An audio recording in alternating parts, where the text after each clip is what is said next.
ঈদের ছুটিতে বিনোদন কেন্দ্রে দেখা গেছে রাজধানীবাসীর ভিড়। পরিবার পরিজন নিয়ে তারা ছুটছেন ঢাকার এক পাশ থেকে অন্য পাশে।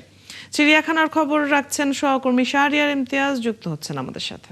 শাহরিয়ার, আজ কেমন ভিড় দেখছেন চিড়িয়াখানায়? আজ বেশ গরমও, তো শিশুদেরকে নিয়ে পরিবারের বড়রা যারা এসেছেন কি বলছেন তারা? অদিতি, ধন্যবাদ। ঈদের শুভেচ্ছা। আমরা কিন্তু সকাল থেকে দেখছি যে জাতীয় চিড়িয়াখানায় উপচে পড়া ভিড় রয়েছে এবং আমরা অনেকে এসেছেন পরিবার পরিজন নিয়ে, অনেকে বন্ধু বান্ধব নিয়ে এসেছেন এবং বিশেষ করে শিশুদের নিয়ে আসা পরিবারের সংখ্যা কিন্তু অনেক বেশি।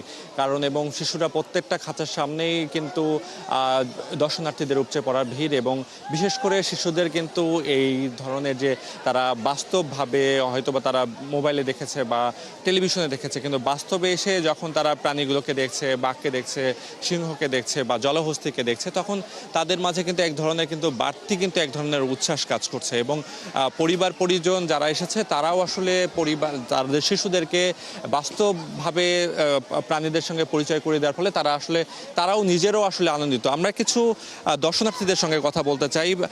তুমি কি দেখেছো আজকে, একটু বলো না? জিরাফ দেখছি আমি, তারপরে বাঘ, সিংহ, বানর, তারপরে হচ্ছে একটা বাফেলো দেখেছি একজন। এখন পর্যন্ত কি ভালো লেগেছে? কোনটা সবচেয়ে বেশি ভালো লেগেছে? বাফেলো, তারপরে হচ্ছে সিংহ আর বাঘ, এই তিনটা পশু আমার ভালো লেগেছে। আচ্ছা, ধন্যবাদ। তো যেমনটি শুনছিলেন যে প্রত্যেকটা এখানকার যারা শিশু আছে তারা কিন্তু প্রত্যেকটাই আসলে যাদের সঙ্গে আমরা কথা বলেছি তারা সবাই উপভোগ করছে এবং এই ছুটির দিনে তারা ঘুরতে এসেছে চিড়িয়াখানায়। জানছিলাম আমরা। দর্শক, জাতীয় চিড়িয়াখানা থেকে সহকর্মী শাহরিয়ার ইমতিয়াজ যুক্ত ছিলেন এতক্ষণ।